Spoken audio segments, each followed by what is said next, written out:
Hello, everyone, and welcome back to the Overseers.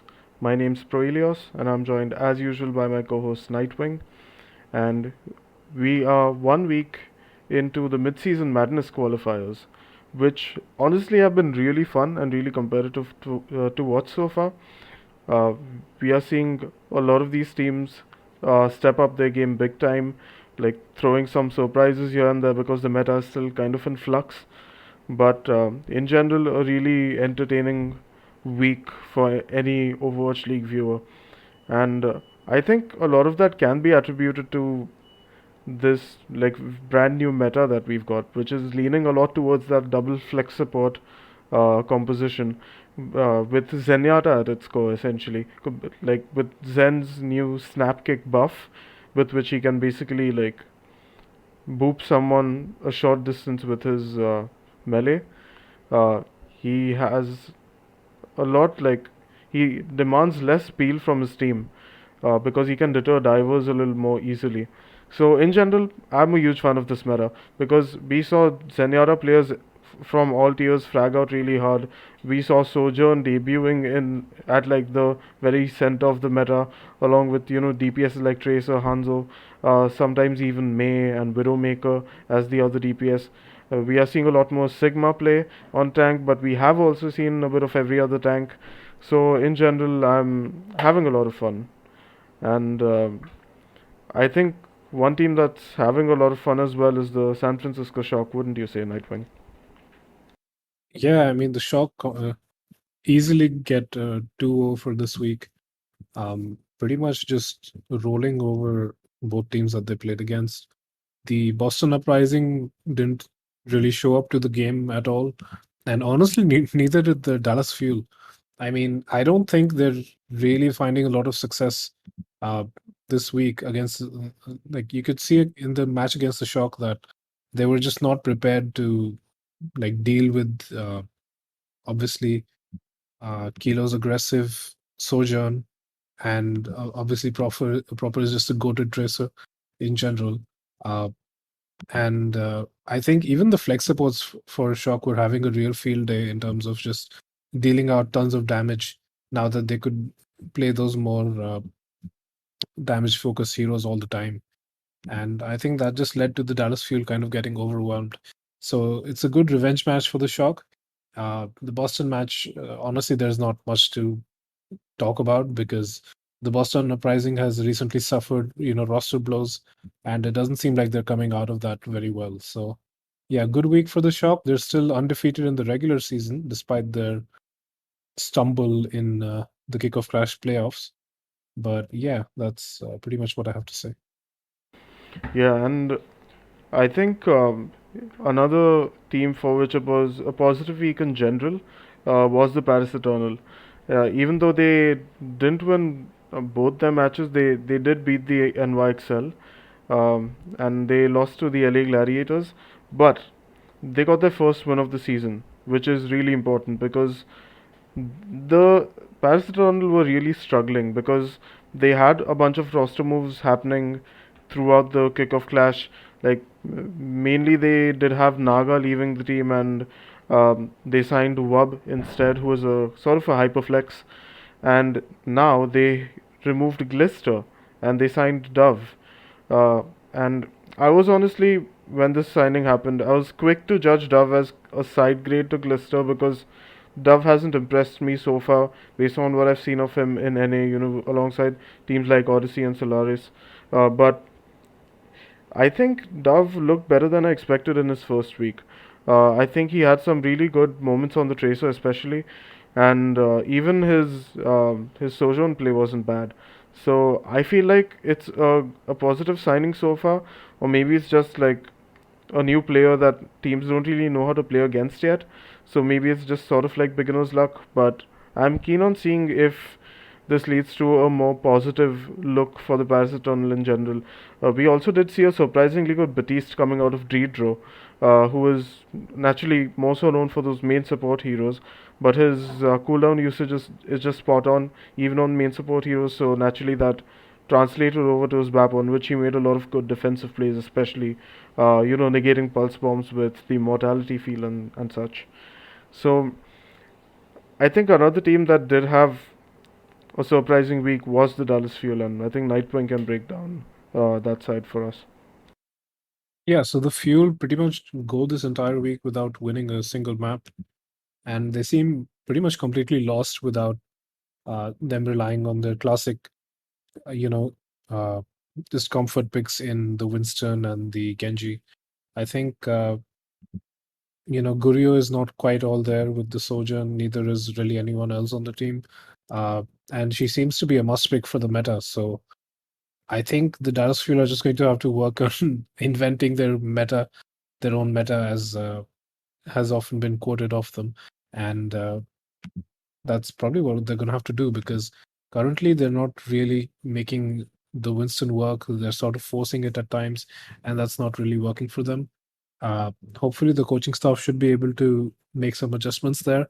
But I think one of the weaker parts of the Fuel for this particular meta is just Gurio and his lackluster performance on flexing over to heroes like the Sojourn. I don't really expect Edison to be able to pick it up very well either. I think it's probably best if the Dallas Fuel pivot to a different direction uh, because I don't think their hitscan players are really up to snuff for this particular character.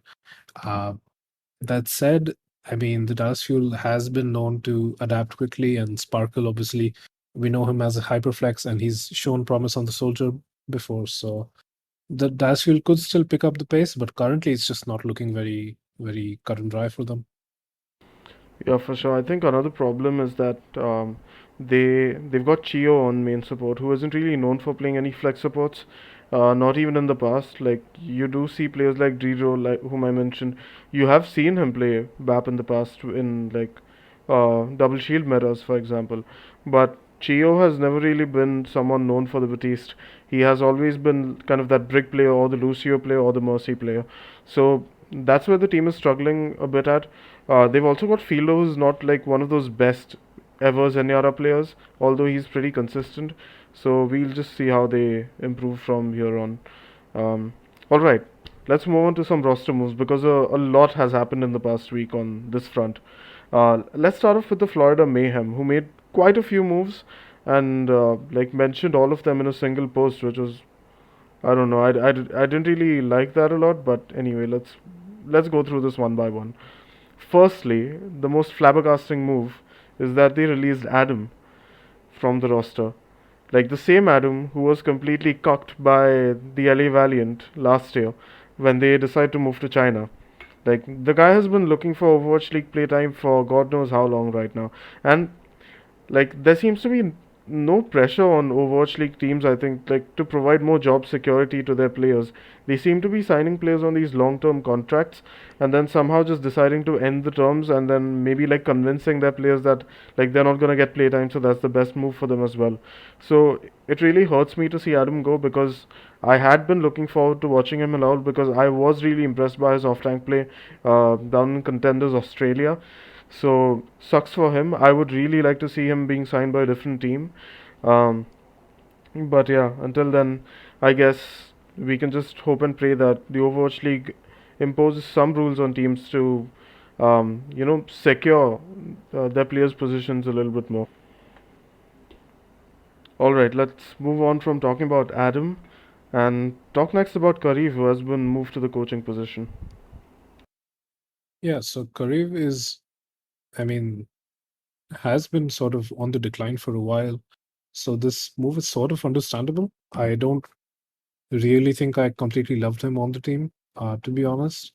But it's still a bit weird that the Florida Mayhem is making so many strange moves. Uh, I don't really know what to expect from Karev as a sort of coach, but he has had a lot of veteran experience, even if it's not been so much in the winning department, if I'm being honest. Uh, I think the fact that he has the experience is probably what's caused the Mayhem to get him on the coaching staff. Hopefully, he's able to turn this team around, get some much needed coaching to Rupal, who is their signing, which we'll talk about in a bit.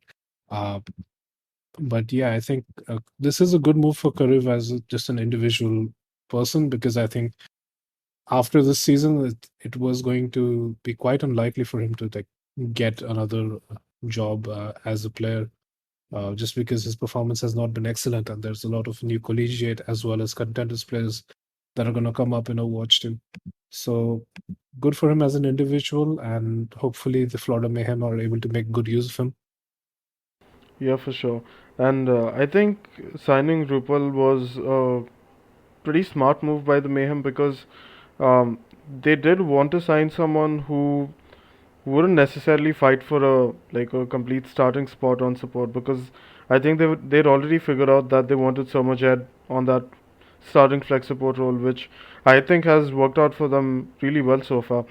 But Rupal as well is doing a really good job so far on the Batiste, especially.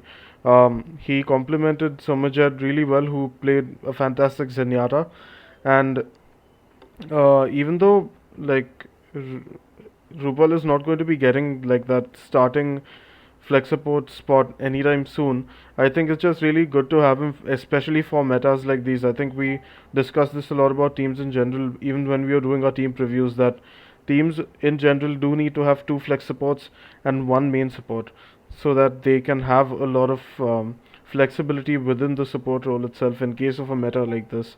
So good move by the Mayhem to like patch in the hole that got created in their lineup almost immediately. And all right, I think that's enough about the Mayhem. Let's now just quickly talk about the Atlanta Reign, who have re-signed an old coach Silence as of late. Yeah, I mean, there's not really too much to talk about here, uh, just because there's not like a whole lot of info to go off of. Hopefully, this helps the Atlanta Reign round out a few corners that they might be struggling with, but the, they're already on a pretty good trajectory, the Atlanta Reign, so I don't really think this will make a huge difference. Yeah, it's worth noting that Silence was with the Reign in their first two seasons in the Overwatch League, and at that time they weren't like a top tier lineup, but they were still pretty competitive. And on top of that, Silence has already worked with Sefi and I think Geta and Hawk as well. So I think it shouldn't be too difficult to reintegrate him into the coaching staff. But I think let's just move on and talk about slightly, probably a more influential signing, which is by the NYXL, where they've signed HO1 as their third flex support. And like this came as a surprise to everyone. I think we all had a good giggle after reading this because the NYXL have already got Myunbong and Gangnam Jin, who are both flex supports in their lineup. So now signing a third flex support seemed like a really poor decision because they should have probably gotten a main support with the money they had lying around. But Halo did update us on Twitter saying that Myeonbong was having issues on flex support. Gangnam Namjoon was fine, and because of that, they kind of had to get a backup flex support as well. So my guess is that they will put HO1 on that starting flex support role come July, which is when HO1 turns 18, and then Myunbong will either take a backseat or probably be released from the roster because I don't think that like if they've made a move to sign a third flex support because they think their current flex support is underperforming, I don't think they really want that flex support on the roster anymore. So yeah, those are my general takes on it. But anything further to add here, Nightwing, before we move on to the LA Valiant's moves? Yeah, I think it's just a bit of a weird move considering that he's not even of age yet, and the fact that, I mean, Gangnam Jin is classically a flex support in the first place, so why would you not sign a main support instead unless the pool is just completely drained of any and all main support talent? Because I haven't been loving Gangnam Jin's main support, to be honest. It's been lackluster to at best, and it would really just be better for a player to play his own role, is what I feel. But the NYXL have gone with this, and they honestly seem pretty confused at the moment. They're playing exceptionally horribly, honestly. I think there are some bright spots like Yaki as well as Kellen. Uh, Flora looked all right on the Sojourn recently, but they did get dominated by the Paris Eternal, even if it was a relatively close match. I think the NYXL need to really figure things out because currently they're making weird roster moves, they're making weird composition decisions. So I think the midseason madness has to be a period of discovery for the team. Definitely. I think let's move on to the Eastern region. Uh, Starting off by talking about the LA Valiant, who have also made a bunch of roster moves here. The first one being that they have signed Marvel, who was recently with the Boston Uprising. So, why don't you just share your thoughts on this signing, Nightwing? Yeah, so the LA Valiant signing Marvel is probably a good decision, to be honest. Uh, Marvel can play from the comfort of his home country, presume. Uh, like that, the ping difference should be manageable. I think some of what was reported was that he was a little bit homesick, I believe, and was having some issues with his mental. So maybe moving to the APAC region should help him out with that, uh, and just help him to work out whatever issues he's facing. Because he is a good caliber of a player, um, even if he hasn't always been in an optimal position to succeed. So I think Marvel will probably be a good addition to this roster. Sachin has only really looked good on the Zarya, and even that has been sort of on and off. Uh, to be honest, I'm pretty angry at how the situation with Marvel was worked out by the Elevalent organization. Um, the Elevalent has signed 5 DPS players, uh, multiple of whom are kind of useless on the roster, to be honest. And instead, Nohill and Nohill is sort of peer pressuring his players into PayPaling Marvel money to cover up the salary, even if that's now been stopped reportedly. The fact that it had to come to that in the first place is a complete failure on the side of the league as well as uh, the LA Valiant as a franchise. I think there should be rules put in place to have such shady dealings just stopped entirely. There has to be a due process to be followed, and player security and just the job perks have to be there. You can't do things like this uh, if you're going to be working with players in esports. Otherwise, the entire industry is just going to be kind of a joke. So I think that's just something that really ticked me off and has to be done properly. The LA Valiant has been turning the Overwatch League into a joke for the past multiple years, and there have to be regulations put in place to stop that. Is what I think. Definitely. Um, I think a lot of us were pretty disappointed at the LA Valiant when we heard about this whole PayPal situation, because that's just like the most ludicrous thing I've heard in a while. Um, and especially when people were saying that the team is doing this because they believe in Nohill's vision. Like, if they bloody believed in Nohill's vision, like, might as well just fund Marvel. Like, literally just pay him a basic salary, guys. That's the least you can do. You're a freaking organization. Like, that's what you're supposed to do for your players. It's like insane what these guys are doing. But anyway, let's move on to the second move by the LA Valiant, which is um, Molly being signed on this roster. And honestly, there's got to be some big conspiracy in the APAC region which prevents Coldest from having a stable starting spot.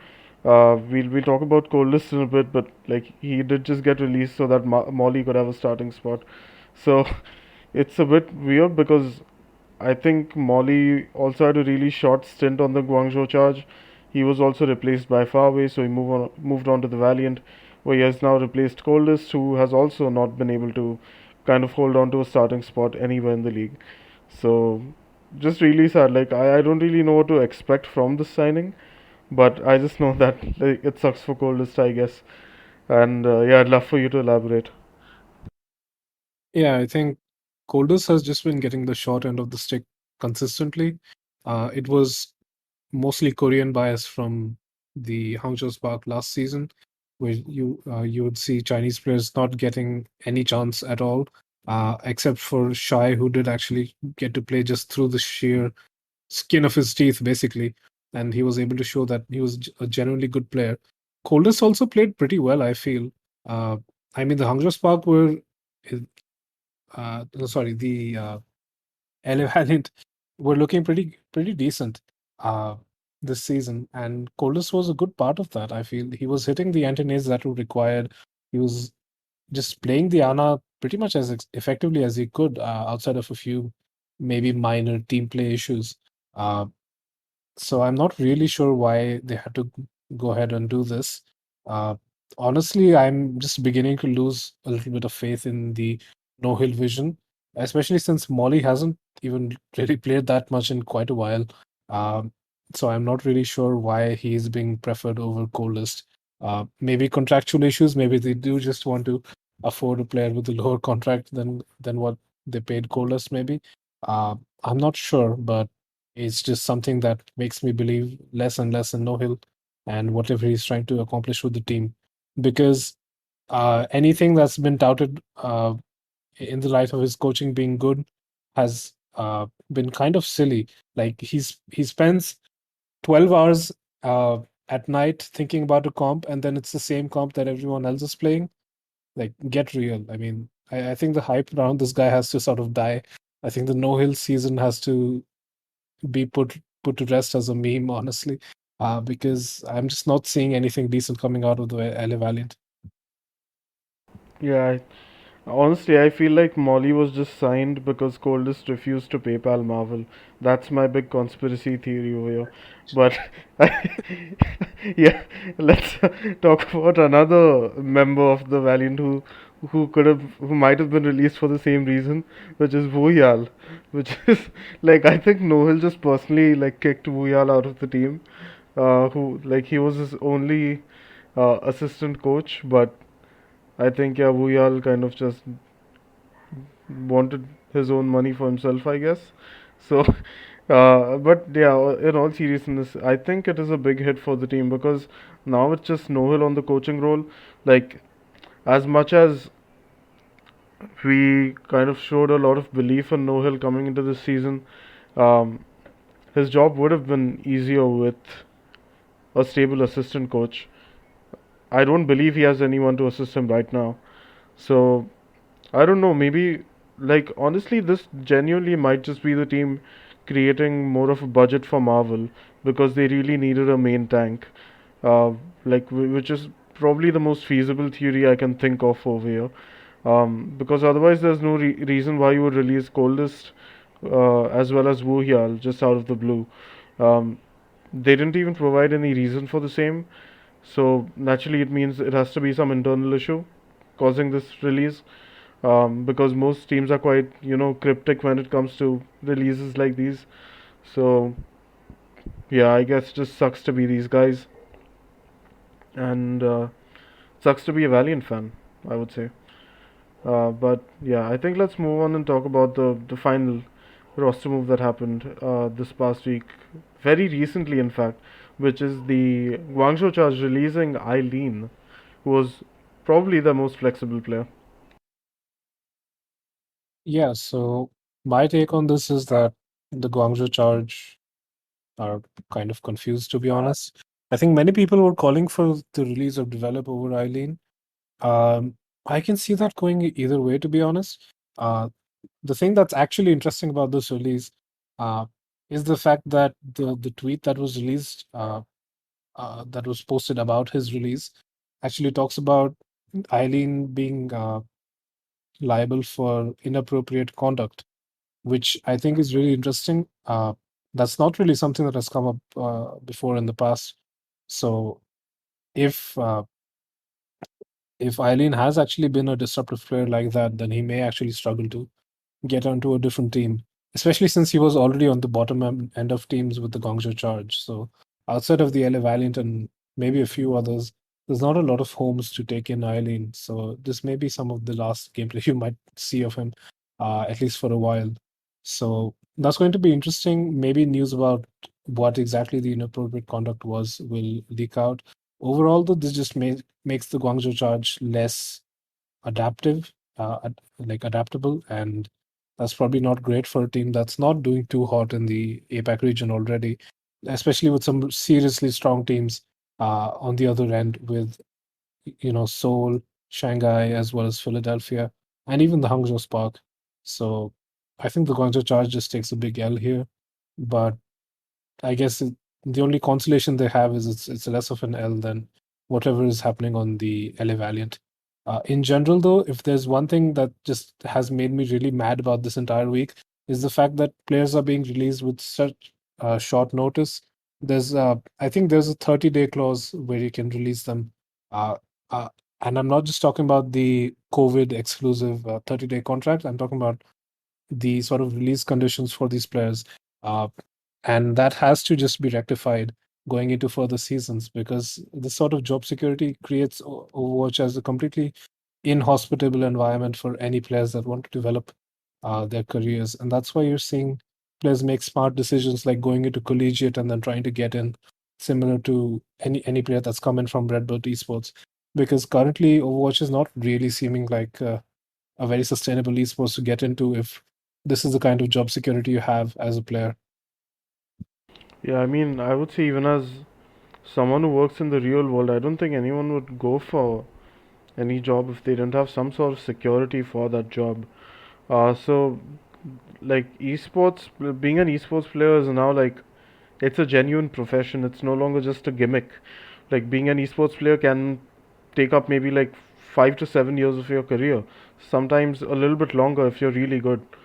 So like I think teams need to understand that because like these teams are the ones that are driving this idea forward that being an esports player is a genuine profession because it is, like if you can sit in one spot and play something like chess, why can't you play video games and make a name for yourself? So I think this idea needs to be encouraged. Like it's giving the esports industry a really bad rap when you're like exploiting your players like this, not providing them with job security, and just releasing them for like without any reasonable explanation.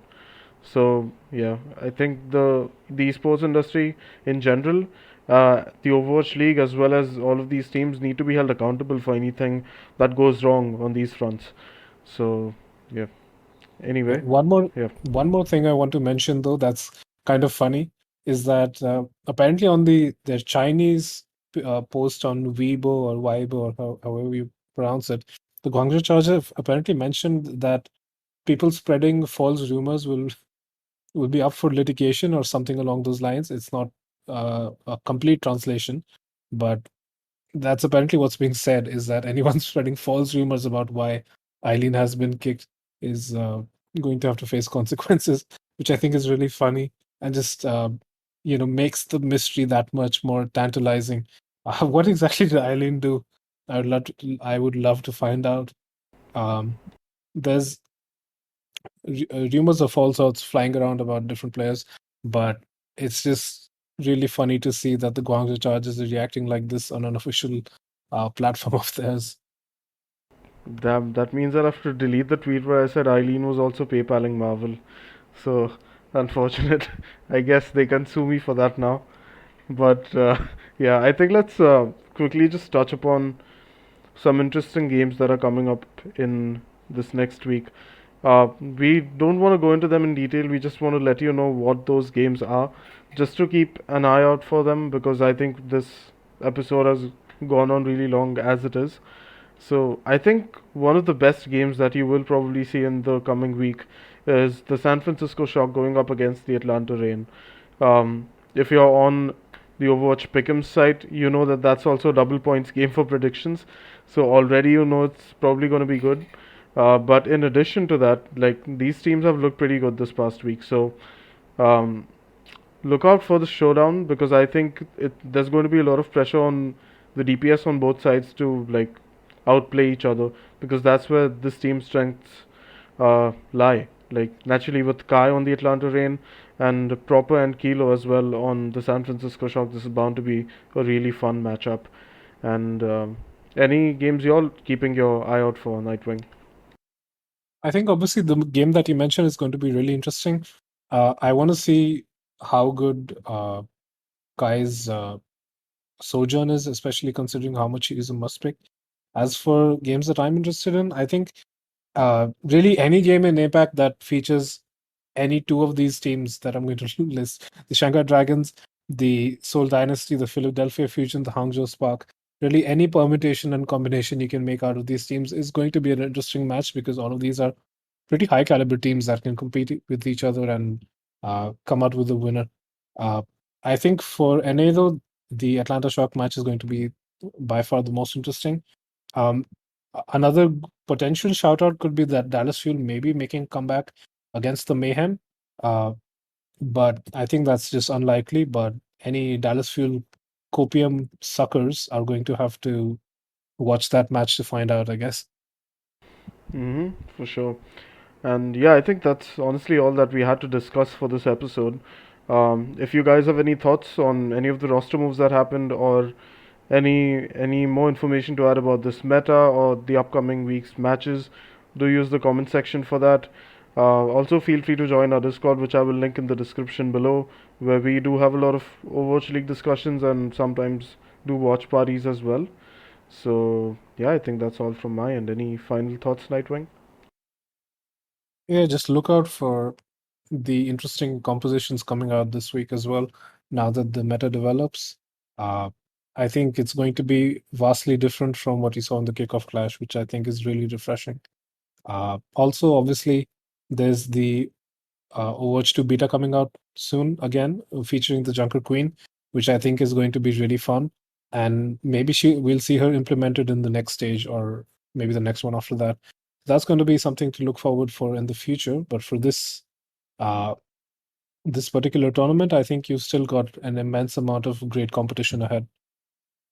Yeah, and I believe John Spector as well as wait, I keep forgetting the name of the new commissioner of the Overwatch League. Sean Miller. Sean Miller, there Yeah. we go. So John Mm. Spector and Sean Miller had like come on the Watchpoint show, and they did confirm that the Junker Queen would be included in the next tournament in the Overwatch League. So we will see her, I guess, in about a month's time.